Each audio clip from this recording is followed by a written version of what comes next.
이름으로 기도하옵나이다. 아멘. 약속의 땅으로 돌아가라. 창세기 31장에는 이 제목으로 한 4번쯤 설교를 할 것 같습니다. 하나님의 백성은 세상에서 너무 헤매고 세상 속에서 무엇을 거기서 성공하고 말뚝박고 영원히 살 것처럼 그렇게 해서는 안 된다는 것이 성경의 교훈입니다.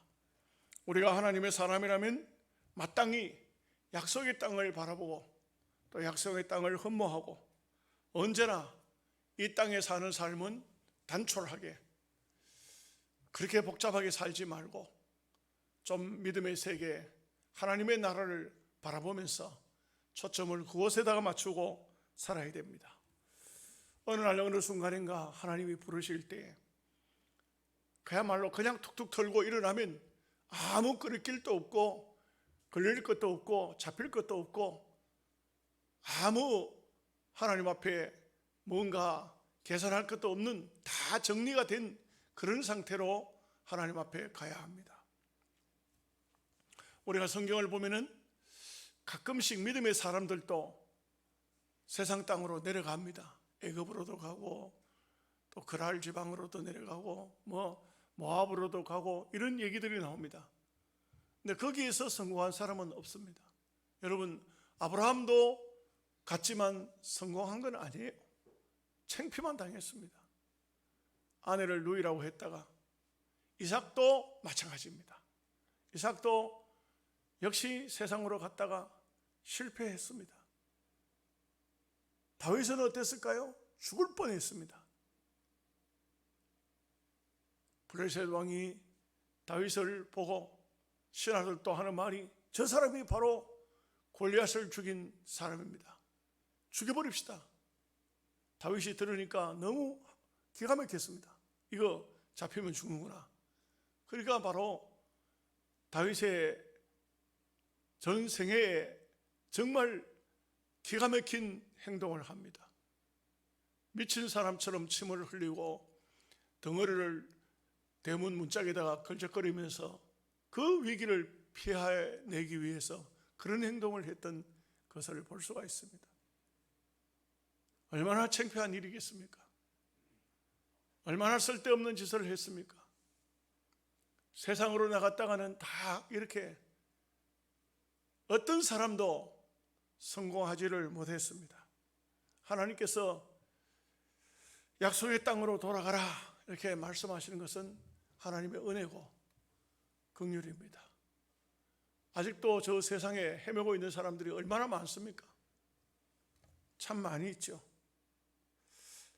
제만 그런 얘기를 하는 것이 아니고 많은 주의 종들이 그런 말을 합니다. 정말 성실하게 살던 사람은 어려움이 오면은 더 기도하고 더 하나님을 찾습니다. 그런데 신앙이 좀 잘못된 사람은 어려운 문제가 오면 때는 바로 이때다 하고 세상으로 가버립니다. 코로나가 오니까 아유 잘 됐다고 그렇지 않아도 집에서 예배 드리면 아주 편하고 쉬운데 그렇지 않으면 뭐 자꾸 교회에서 오라 하니까 귀찮은데 잘 됐다고. 가난한 교인들, 거꾸로 하면 안 나가 교인들, 교인은 교인이라고 말합니다. 이런 사람들이 곳곳에 얼마나 많습니까? 이 영향에도요 가난한 교인들이 참 많은 것 같아요. 제가 이렇게 보니까 교회 없어요. 교회 없는데 교회 다니지도 않아요. 근데 집 앞에는 교인들 표시를 해놨어. 어떤 사람은 거기다 또 열심히 또 뭘 표시해놨어요. 마치 나는 그리스도인이요 한 것처럼 표시를 해놨어요. 근데 그렇게 신앙생활을 해서는 안 돼요. 일본의 내촌감사 씨가 무교회주의, 교회 없이도 얼마든지 구원받는다 이렇게 말했지만 그러나 그것은 잘못된 거예요. 실제적으로 그런 얘기를 한 분들도 옛날에 많아요. 장작불을 피웠다가 한 개병 꺼내보십시오. 금방 금방 불 꺼져버립니다. 금방 거기는 연기가 나도록 돼 있어요. 검정만 묻습니다. 덕될 일이 한 개도 없습니다. 혼자서 신앙생활 하면은 결국은 연기 피우고 남들의 눈에 눈물 나게 만들고 그 사람 그리스도인이라는 그 이름을 가지고 남들에게 검정 묻히는 겁니다. 가서 그 사람 상대하면 다 검정이 묻어요. 이것이 바로 불에 타다가 남은 장작더미죠. 장작개비죠. 그런 신앙생활이 되어서는 안 됩니다. 함께 하나님의 사람들은 함께 찬송하고 함께 예배하고 괴로워도 함께 괴로워하고 즐거워도 함께 즐거워하고, 이게 바로 신앙인들의 모습이 되어야 됩니다.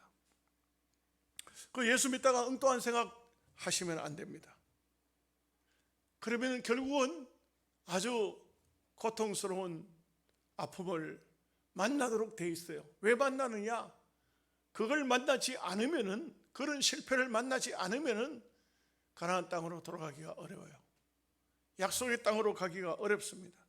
그래서 하나님께서는 우리 인생들에게 세상으로 향했을 때 그곳에는 아주 차가운 매몰찬 세상의 아픔을 만나도록 하고 계시는 것을 알 수가 있습니다. 여러분, 야곱이 라반의 집에 가서 성공했습니까? 이게 뭐 아내 4명이고 자식이 12명이고 많은 재산을 가지고 있으니까 성공입니까? 사실은요, 이게 성공이 아니에요. 야곱이 나중에 보면, 오늘 본문에도 그렇지만 이쪽 31장 읽어보면 여기서도 사실상 하나님께서 간섭 안 하셨더라면 죽었어요. 라반이 어떤 사람입니까? 죽었다고요. 딸들의 남편이니까 직접적으로 손을 못 대겠죠. 그러나 어떤 방법으로 간에 라반은 얼마든지 그 재산 때문에 야곱을 죽일 수 있습니다. 우리는 이해할 수 없지만 이게 현실입니다. 왜냐하면 그들에게는 물질이 신입니다. 물질보다 더 귀한 게 없어요. 그렇기 때문에 돈 때문에 얼마든지 사람을 죽이고 하는 거 아닙니까? 여러분, 이 세상 사람들을 보십시오. 예수 믿어도 믿음이 없으면요, 돈만 생각합니다. 돈밖에는 자기에게 중요한 게 없습니다. 교회를 와 있지만 하나님을 믿는다고 하지만 사실은 하나님은 돈 때문에 하나님을 찾는 것이지, 하나님 때문에 하나님을 잘 섬겨서 부유한 삶을 살겠다, 그런 생각 자체는 아예 없습니다. 11조를 왜 하느냐? 11조 하면 복 받는다 하니까 하는 것이지, 11조를 해서 하나님 앞에 복을 받으려는 것이 아니라 순서가 잘못됐습니다. 11조 하면 하나님 복 준다 하니까. 그것도 안 되면 나중에요, 교회에 돈 달라고 도로 찾으러 오는 사람도 있어요. 평생을 신앙생활 한 사람도 그런 얘기를 하더라고요. 우리 교회도 그런 일이 생겼었잖아요. 헌금 해놓고 헌금 이렇게 기도해달라고. 나는 그게 난 지금도 이해가 안 돼. 헌금을 해놓고 그 자기 헌금은 따로 가지고 교인들 기도하고 같이 하지 말고 따로 기도를 하라는 거예요. 그게 그런 뜻이었는데 내가 뭐 알아듣고 기도를 하고 난 다음에 가서 개인적으로 기도해 줬더니 그거는 무효예요. 안 되더라고. 돈 내놓으라는 거예요. 나중에 그렇게 얘기를 하더라고. 그래서 제가 우리 재정부장님한테 그랬죠. 헌금은 하나님께 드렸으니까 나중에 하나님 앞에 가서 달라 하라고. 우리 교회에서는 못 준다고. 하나님이 제가 받아가지고 가져가라고 그렇게 했죠. 이 참 신앙이, 평생을 신앙생활을 했어도 이 개념이 잘못된 거죠. 물질의 개념이 잘못된 겁니다. 여러분, 야곱은요, 그 다음번에도 보면은 또 죽을 뻔해요. 이 뒤에 보면은 에서에게 죽을 뻔합니다. 얼마든지 에서도 야곱을 죽일 수 있어요. 형제가 아니지만 소용없습니다. 장인이지만 라반이 야곱 못 죽일 것 같습니까? 충분히 죽이고도 남습니다. 단지 하나님이 막으니까, 붙잡아 주시니까 못한 것이죠. 물질의 성공은 성공이 아닙니다. 그렇기 때문에 오늘 참 우리가 이 땅 위에 사는 삶 속에 하나님을 잃어버리면 모든 것을 다 잃어버린 줄 알아야 돼요. 하나님이 있는 삶, 어떤 경우라도 하나님과 함께하는 삶이 돼야 돼요. 저는 기도원 집회를 가보면 꼭 그런 분들을 만나요. 이번에도 가서 보니까 큰 건물을 짓고 계약대로 계약을 어기는 바람에 돈을 못 받아내는 사람이 있어요. 이런 분들이 나는 참 진짜 마음이 아파요. 헌금 봉투에다 그걸 올리는 거야. 무슨 건물 이름까지 다 적었어. 이렇게 건물을 지었는데 계약자가 어기고 돈을 안 준다는 겁니다. 그래가지고는 그걸 하나님 이 돈을 주시기를 바란다고 그렇게 기도의 제목에 헌금에다 봉투에 써서 올렸어요. 저는 그런 걸 볼 때에 참 물질이라는 것은요, 사람과 사람 계약 사이에서 벌어지는 물질 문제 이야기들이지만 하나님이 허락해 주시지 않으면 안 돼요. 그래서 우리는 하나님을 잘 섬기면 그 다음에 물질은 주시면 감사하고 안 주시면 그냥 안 주시는 대로 하나님을 잃어버리지 말고 그렇게 살아야 돼요. 이게 우리 기본 신앙의 모습이 되어야 됩니다. 그래서 약속의 땅으로 돌아가라. 야곱이 안 돌아가고 자꾸 그 속에 머물러서 있으니까 물질이 많으면 많을수록 여러분 아셔야 됩니다. 생명의 위협은 더 크게 받습니다. 가난한 사람 죽이려고 애쓰는 사람 없습니다. 부자 된 사람, 잘 되는 사람, 성공한 사람 위험합니다. 하나님 붙잡아 주시지 않으면 안 됩니다. 그렇기 때문에 어쩌면은 성공했을 때, 잘 될 때에, 뭔가 능력이 있을 때에 더욱 하나님을 붙잡아야 돼요. 더욱 하나님을 의지해야 됩니다. 이것이 바로 우리가 갖춰야 할 신앙의 자세라 이렇게 할 수가 있습니다. 자, 말씀을 보시겠습니다. 17절 18절 말씀 다 함께 같이 읽겠습니다. 야곱이 일어나 자식들과 아내들을 낙타들에게 태우고 그 모은 바 모든 가축과 모든 소유 곧 물 곧 그가 밧담 아람에서 모은 가축을 이끌고 가나안 땅에 있는 그의 아버지 이삭에게로 가려 할세. 하나님께서 야곱에게 떠나라 했습니다. 그러면 야곱이 떠날 때에 라반이 없을 때 떠나면 안 돼요. 왜요? 도의적으로도 안 맞고 도의적으로도 안 맞고 모든 방면에 맞지 않습니다. 왜 이렇게 떠날라 했을까요? 여러분, 하나님께서 물질을 야곱에게 주셨는데 야곱이 엉뚱한 행동을 한 거예요. 야곱이 자기가 이상하게 신풍나무, 버드나무 이런 것 가지를 가지고 물 먹는 양떼 앞에 가서 흔들었던 그것이 이 야곱의 발목을 잡고 있는 것입니다. 마음의 부담을 안고 있는 것입니다. 여러분들이 가진 물질이 통장에 드는 돈이든지 지갑에 드는 돈이든지 부끄러움이 없는 물질이어야 돼요. 이 물질을 내가 쓰는데 부끄러움이 없어야 돼요. 그러면 부끄러움이 있게 되면요, 자꾸 뭔가가 이상한 생각이 들어요. 이 돈은 옳은 돈이 아닌데 이렇게 되면 안 되잖아요. 그 옛날에 어떤 목사님, 유명한 목사님이신데 그분은 자기 아들이 사업을 하니까 목사님에게 많은 물질을 아들이 가지고 왔어요. 아버지, 이제 제가 돈을 넉넉히 드릴 테니까 이 돈으로 아버지 쓰시고 싶은 데 있으면 쓰십시오. 봉투에 돈을 가지고 왔는 거예요. 그 아버지가 너무 고맙죠. 그 아들들이 잘 돼가지고 그 목사님들 같은 경우에 시골 교회, 가난한 교회 같으면 무슨 자동차를 한번 사준 적이 있나요? 사줄 수도, 교회가 그럴 형편도 안 되고 교인들도 그렇고. 근데 돈을 넉넉하게 가져와서 아버지 이제 좀 넉넉하게 쓰십시오.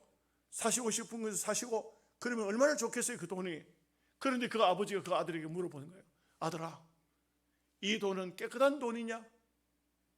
이 돈이 깨끗한 돈이냐? 물어보는 거예요. 사업한 아들한테. 아들이 아무 말을 못합니다. 왜요? 찔리는 게 있으니까. 아버지가 하는 말이 도로 가져가라. 이 아버지는 평생을 주를 위해서 살고 가난하게 살았지만 부끄러움 없이 살았다.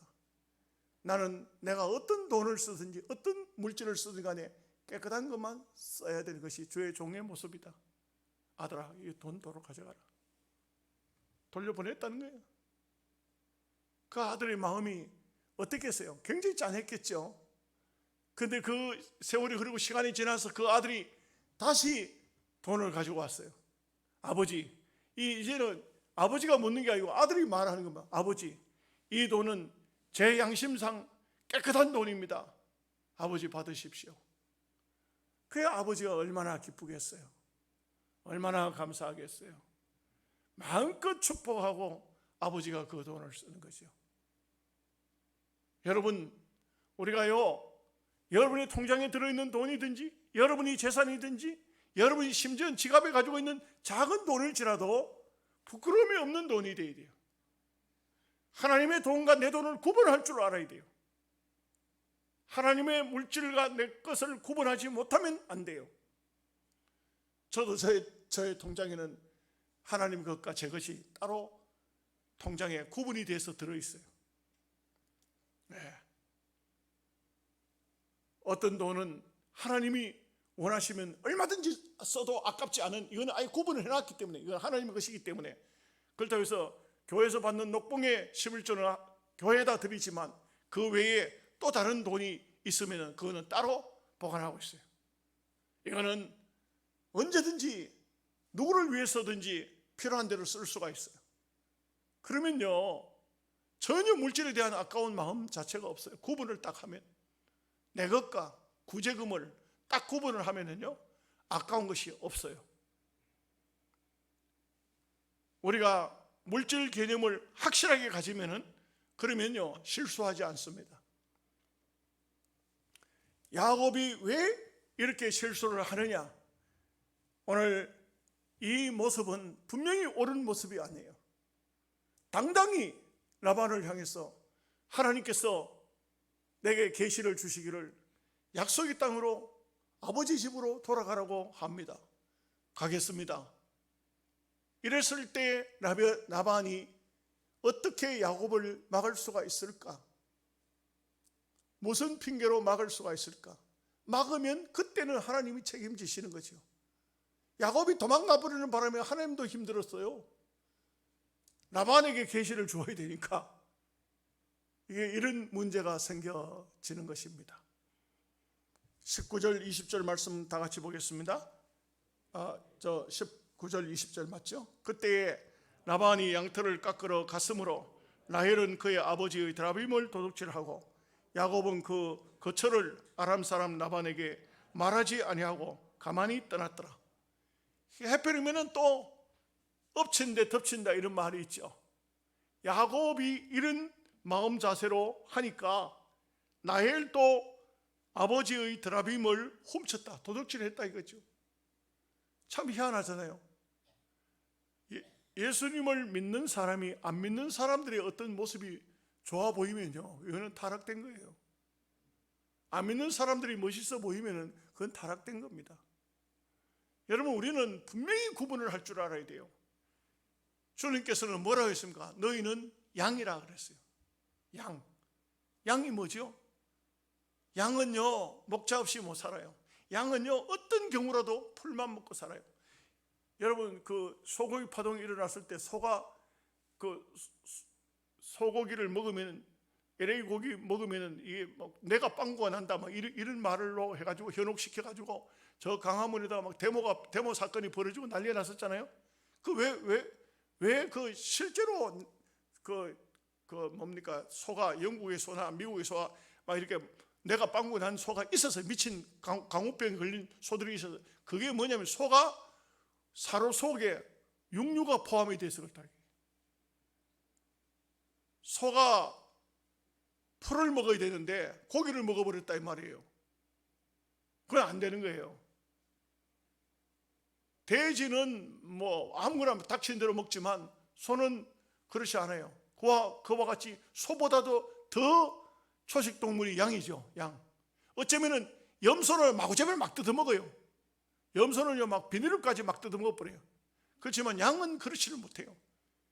양은 아주 양을 잘 키우려고 하면 새풀 돋을 때 그런 풀들을 먹여야 되는 거예요.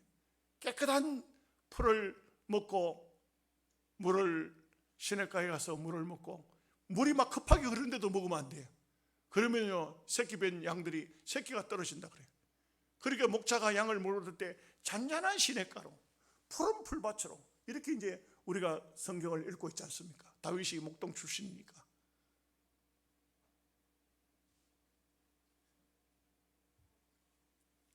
하나님의 사람은요 세상 사람들의 모습이 좋아 보이면 안 돼요. 드라빔, 이것은 우상이기도 하지만 금덩어리예요. 물질입니다. 그게 좋아 보이면 안 돼요.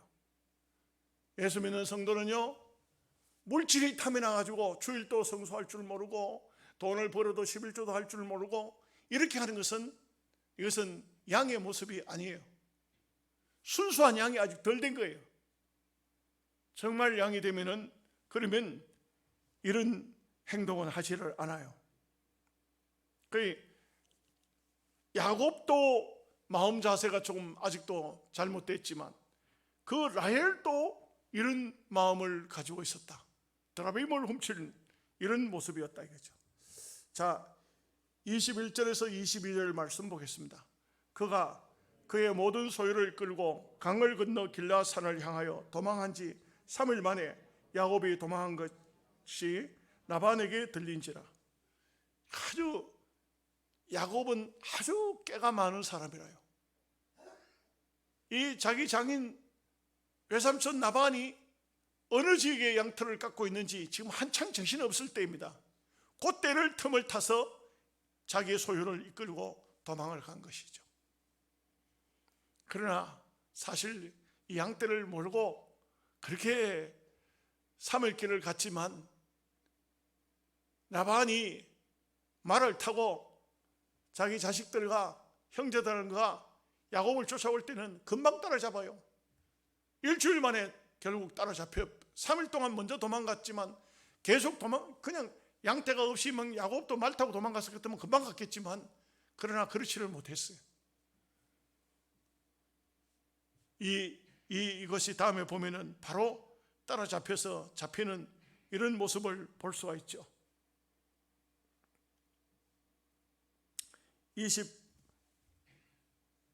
4절 말씀 두 절 말씀 함께 같이 보겠습니다. 라반이 그의 형제를 거느리고 7일 길을 쫓아가 길라산에서 그에게 이르렀더니 밤에 하나님이 아람 사람 라반에게 현몽하여 이르시되 너는 삼가 야곱에게 선악간에 말하지 말라 하셨더라. 이 라반이라는 사람은 핏줄은 아브라함의 그 핏줄이고 아브라함과 함께한 그런 참 같은 동족의 피가 흐르지만 신앙적으로 볼 때는 라반은 믿음은 없는 사람이에요. 그런데도 불구하고 하나님께서 라반에게 현몽했다. 확실하게 마치 환상을 보듯이 정확하게 꿈에 나타나셨다. 이게 라반이 믿음의 생활을 잘해가지고 하나님께서 그에게 나타나신 것이 아니라 하나님의 목적에 의해서 바로 이렇게 이 사람에게 현몽했다 이 말이죠. 예. 여러분 혹시 꿈 가운데서도 하나님의 계시를 받아본 적이 있습니까? 저는 옛날에 좀 오랜 세월이 지났습니다만 제가 꿈을 꿨는데 꿈 얘기를 했더니 집사람이 꿈이 똑같은 꿈이었어요. 저도 꿈을 꾸고 집사람도 꿈을 꿨는데 꿈속에 똑같은 얘기를 서로 나누다가 이것은 하나님의 뜻인가 보다. 그래서 그렇게 그 꿈대로 한번 움직여 본 적이 있어요. 옛날에 그때는 아주 가난하고 힘들 때입니다만 쌀의 한 2가마 정도 있었는데 아주 가난한 사람에 대한 가정의 꿈을 꾸게 되고 그 꿈 때문에 아침에 일어나서 꿈 얘기를 하다가 바로 그날 별다른 일이 없길래 쌀 1가마 싣고 그 가정을 찾아간 적이 있습니다. 이 꿈속에 나타난 하나님의 현몽, 이것은 우리가 가끔 신앙생활을 하면은 믿음으로 살려고 하면 하나님께서 이런저런 꿈으로도 환상으로도 어떤 계시로도 하나님의 뜻을 전달받을 수가 있습니다. 그래서 우리가 반드시 믿음으로 살 때 그럽니다. 그러나 이게 나반은 다르죠.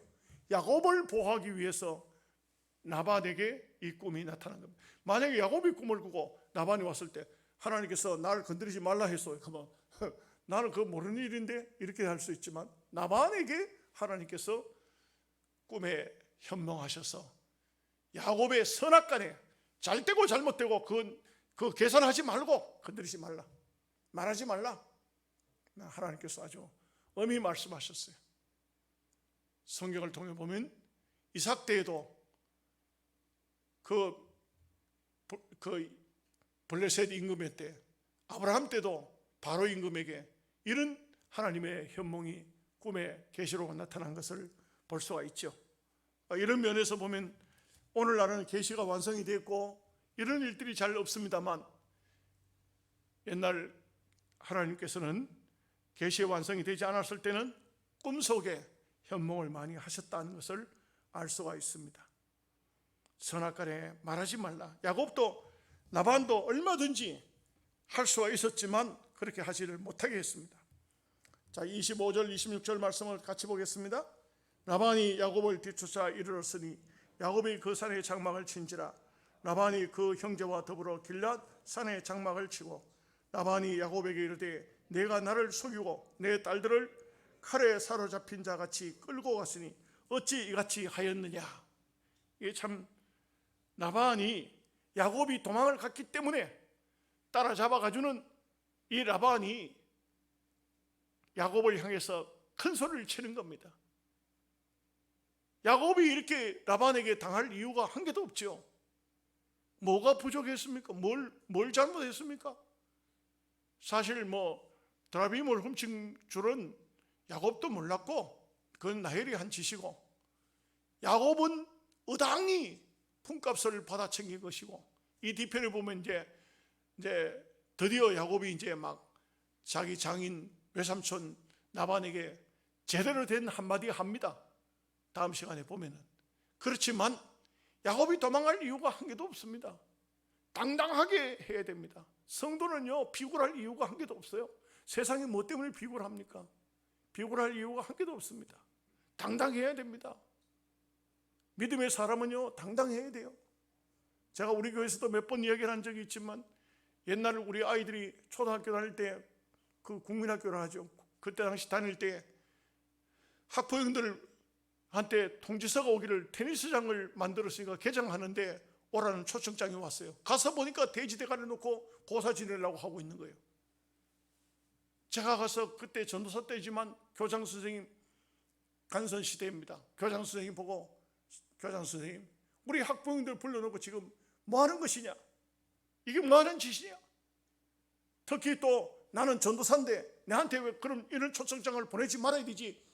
고사 지내기 위해서 이 상차려 놓고 돼지대가리 갖다 놓고 전사를 초청장을 보냈느냐 했더니, 그 교장이 오히려 뭐라 하냐면, 아이고 전도사님 화내지 마십시오. 전사님 오셨으니까 이거는 그냥 이렇게 해놓은 것 뿐이고, 전사님 기도하고 테니스장 개장하면 안 되겠습니까? 예배해달라 소리는 안 했지만 기도하고, 그렇게 기도하면서 설교 다 하는 거죠. 여러분, 절대요 우리가요 세상 사람들 앞에 당당하면은요 꿀릴 이유가 한 개도 없어요. 믿음으로 사는 사람이 뭐가 꿀립니까? 그 대신 내가 하는 말이나 행동이나 모든 것을 책임질 수 있는 믿음의 삶이 되어야 됩니다.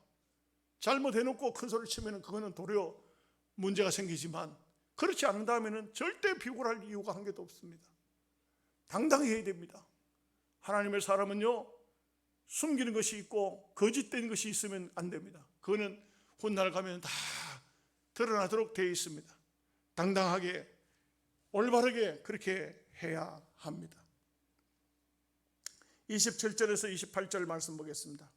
내가 즐거움과 노래와 북과 수금으로 너를 보냈겠거늘 어찌하여 내가 나를 속이고 가만히 도망하고 내게 알리지 아니하였으며 내가 내 손자들과 딸들에게 입맞추지 못하게 하였으니 내 행위가 참으로 어리석도다. 여러분, 이런 말을, 이런 것을 가지고 뭘 하냐면 여러분 한번 따라해 보실까요? 말로는 뭘 못하냐? 어이가 없어서 안 따라해요. 말로는 뭘 못하겠어요? 입으로는 무슨 말인들 못하겠어요? 대한민국 사람 내가 떡 다 해야 다 배부르도록 먹이지. 입으로 하는 거야. 뭐 대한민국 사람만 하겠습니까? 전 세계 민족을 다 못하겠습니까? 라반이 보면은 이런, 물론 야곱이 라반에게 나는 아버지 집으로 가겠다고 선언하면은 틀림없이 뭔가 분쟁은 있었겠죠. 어려움은 있었을 것입니다. 라반이 그냥 있지는 않았을 거예요. 막 쓸데없이 트집을 잡아가지고 딸들은 못 데려간다 하든지 다른 어떤 핑계를 댈 수도 있겠지만, 그러나 분명한 것은 야곱이 분명히 이 모습을 보면은 실수한 거예요. 우리는요, 꼭 죄를 지어서 죄 때문에 아니라 할지라도 실수하고 허물은 이렇게 발목을 잡을 수 있다는 것을 알아야 됩니다. 마음에 끄림직한 것은 하지 말아야 된다 이거죠. 그렇게 해서는 안 됩니다. 자, 이제 마지막 부분 29절 30절 말씀 다 같이 보겠습니다. 너를 해할 만한 능력이 내 손에 있으나 너희 아버지의 하나님이 어젯밤에 내게 말씀하시기를 너는 삼가 야곱에게 선악간에 말하지 말라 하셨느니라. 이제 내가 내 아버지 집을 사모하여 돌아가려는 것은 옳거니와 어찌 내 신을 도적질하였느냐. 여기까지의 말씀입니다. 여기 이 내용도 나오지만 나반이 절대 야곱을 그냥 보낼 마음이 없었어요. 분기에 차가지고 7일 만에 따라잡았지 않습니까? 6일 동안은 분기에 차 있었어요. 이놈의 자식 내가 그냥 안 둘 거야. 내가 죽여버리고 딸들하고 손자 손녀들 다 찾아올 거다. 짐승들 다 끌고 올 거다. 죽여버릴 것이다. 야곱만 죽이면 끝난다. 이런 마음을 가지고 왔는데 마지막 날 야곱을 따라잡기 마지막 날 어젯밤에 하나님께서 나반에게 야곱의 선악간에 말하지 말라. 하나님께서 다 엄중히 네가 야곱의 손 대면 너도 죽을 것이다. 막 이렇게 이제 하나님께서 계시를 주신 것이죠. 그래서 우리는 실제 가만히 생각해 보면은 이 땅의 삶은 언제든지 어느 순간 끝이 날란지 아무도 알 수 없습니다. 한순간이라도 하나님이 끝내자, 그만하자, 오너라 하면 끝나는 겁니다. 그렇기 때문에 우리가 땅 위에 사는 삶을 언제나 하나님 중심으로 믿음으로 그렇게 살아서 하나님 앞에 부끄러움 없는 삶이 되시기를 주님의 이름으로 축복합니다. 아멘.